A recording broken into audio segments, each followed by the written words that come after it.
sentimos na pele é uma radiação que não podemos ver. A radiação infravermelha é uma parte da luz do Sol, que chega à Terra em ondas, além do visível. E ela tem muito mais utilidade do que se imagina. Ajudar a detectar a radiação infravermelha é uma das missões do DISSE, o Instituto Nacional de Ciência e Tecnologia de Nanodispositivos Semicondutores, vinculado ao Ministério da Ciência e Tecnologia, através do CNPq e FAPERJ. Hoje, você vai saber como os cientistas brasileiros estão ajudando o Brasil a evoluir através da fabricação de fotodetectores. A radiação infravermelha foi descoberta pela ciência em 1809. A luz invisível foi detectada pela primeira vez pelo astrônomo Frederick Herschel, também conhecido por ter descoberto o planeta Urano. Ele colocou um termômetro em cada cor do espectro solar gerado por um prisma, e outro logo depois do final vermelho do espectro. O termômetro fora do espectro visível registrou a maior temperatura. Foi a prova de que existia algo além da luz que vemos. Hoje, com a ajuda de um papel sensível, uma folha de cristal líquido que registra o calor dos corpos em contato com ela, repetimos a experiência secular. A luz branca dispersa as ondas e surgem as cores do espectro. Se bloquearmos a luz visível, aparece o registro do infravermelho, esse ponto azul. Confirmamos que o visível é cortado, mas a radiação infravermelha continua passando. Ao interrompermos o feixe de luz, o registro desaparece. A maior parte do calor da luz do Sol é a radiação infravermelha. Ela contribui com quase a metade da eficiência luminosa do astro. Pode ser sentida, mas não pode ser vista a olho nu.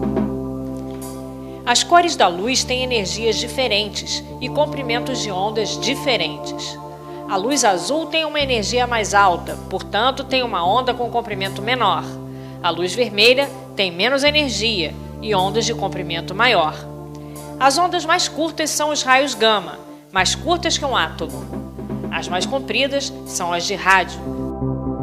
Como vimos, a radiação infravermelha tem um comprimento de onda maior do que o vermelho. É uma faixa enorme. Todo corpo emite determinada radiação térmica, determinado comprimento de onda. Ao detectarmos a radiação infravermelha de um corpo, medimos a sua temperatura. Uma câmera de visão noturna consegue captar essa radiação. Através das lentes e dos detectores de infravermelho que fazem a câmera funcionar, o que for quente vai aparecer claro e o que for frio terá uma imagem escura. O registro do sorvete é bem escuro e o da boca, claro. Mas o que acontece com a boca depois da mordida? A imagem mostra que fica bem gelada. É incrível o caminho do gelo sobre a pele quente. Uma imagem térmica bem diferente da produzida por um secador de cabelo ligado. Veja como o calor vai tomando a barra metálica aquecida por um maçarico. Dá para ver o metal congelando pela ação do nitrogênio. Outra curiosidade é que raios infravermelhos atravessam coisas que bloqueiam a luz visível. A olho nu não dá para ver nada do que está dentro de um saco preto, mas com uma câmera infravermelha, o saco fica transparente. Os raios também podem ser bloqueados por coisas que deixam a luz visível atravessar. O raio infravermelho não passa pelo vidro. A visão noturna que permite essas imagens é uma das inúmeras funções dos fotodetectores. E enxergar no escuro pode ser decisivo quando se trata de vencer o inimigo. O câncer é um inimigo comum que a radiação infravermelha vem tentando combater.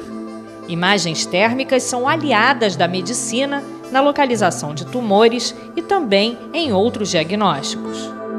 Mas o ser humano gera imagens mais belas, como as que nos trazem as fotografias com infravermelho. Um mundo fantástico. Já na astronomia, uma das inúmeras utilidades dos dispositivos é ajudar a localizar novos planetas, que não têm luz visível própria, mas emanam alguma luz. A beleza do que já é conhecido brilha no céu e aguça a curiosidade por novas descobertas. Um poder tão grande cabe em espaços bem pequenos. Os detectores de infravermelho estão no nosso dia a dia. Dispositivos semicondutores como esse aqui fazem funcionar boa parte da tecnologia que nos cerca. Por exemplo, o controle remoto.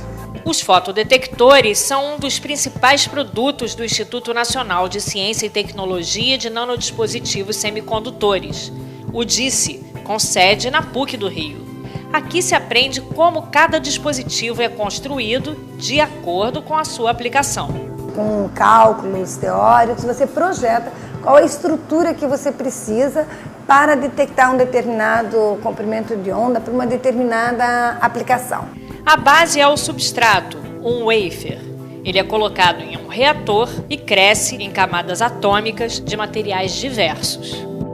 Não pode ter nenhuma sujeira, porque essas camadas que a gente cresce, elas têm 3 angstroms, ou seja, 10 a menos 10 do metro.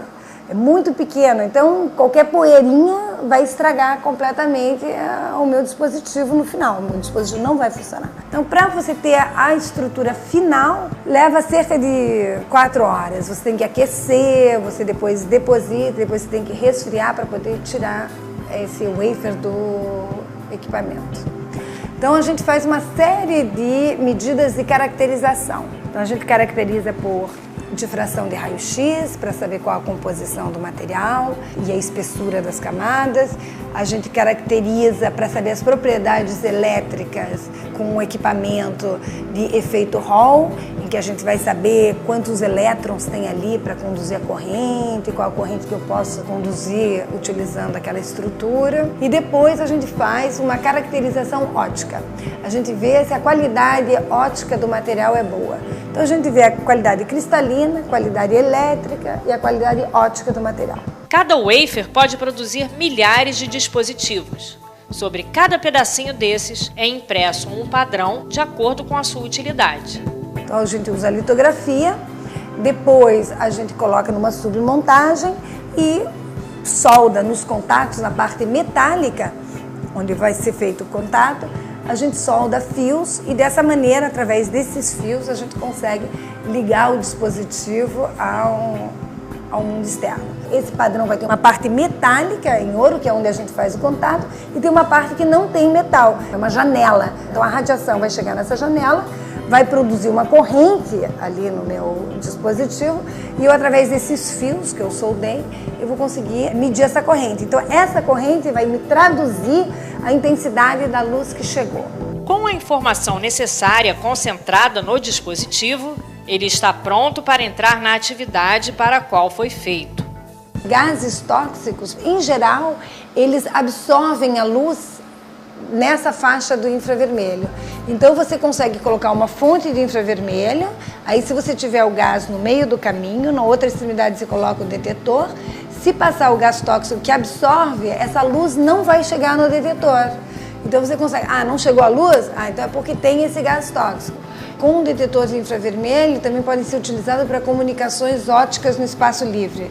Ao invés do sinal você mandar através de uma fibra óptica, como é feito hoje em dia, por exemplo, de telefonia, você pode fazer no espaço livre, por exemplo, entre prédios. Não há necessidade de fazer buraco, passar fibra. A vantagem é que essa transmissão não ocupa as faixas espectrais de rádio e permite a instalação de pontos de distribuição normalmente de difícil acesso.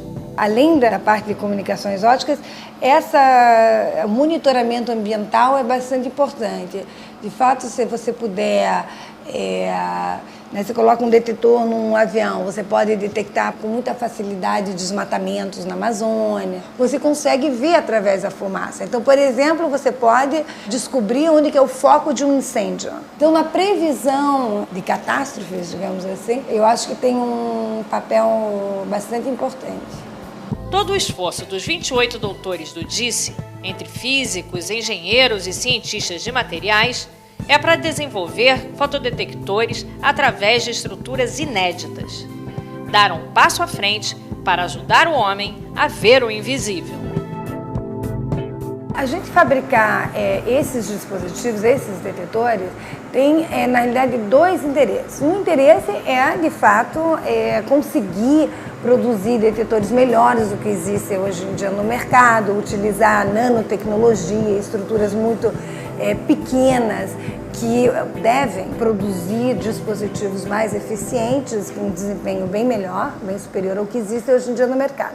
Então esse é o aspecto, digamos assim, científico do nosso trabalho. Mas também tem um aspecto de interesse estratégico. Dada essa enorme gama de aplicações que eu mencionei e o fato que você utiliza esses detetores em aplicações militares, não é de interesse de ninguém, de nenhum outro país, que o Brasil domine, ou seja, que detenha essa tecnologia. Então, cada vez é mais difícil a gente no mercado internacional comprar esses dispositivos. Hoje em dia, mesmo a gente para comprar os insumos para fabricar esses dispositivos, já é uma tarefa bastante difícil, não é trivial. Então é importante que o país saiba desenvolver e que detenha essa tecnologia. No Brasil não existe nenhuma empresa que fabrique esse tipo de dispositivo. E a gente pretende, a partir dessa tecnologia desenvolvida na universidade, criar pequenas empresas que possam produzir e, quiçá, atender o mercado nacional. Em breve, os automóveis do Brasil, a exemplo do que já acontece na Europa, terão que passar por testes para medir o grau de emissão de gases. E isso também vai representar abertura de mercado para detectores mais rápidos e eficientes. Mas nem tudo é vantagem nessa tecnologia. Veja só o perigo que você pode estar correndo.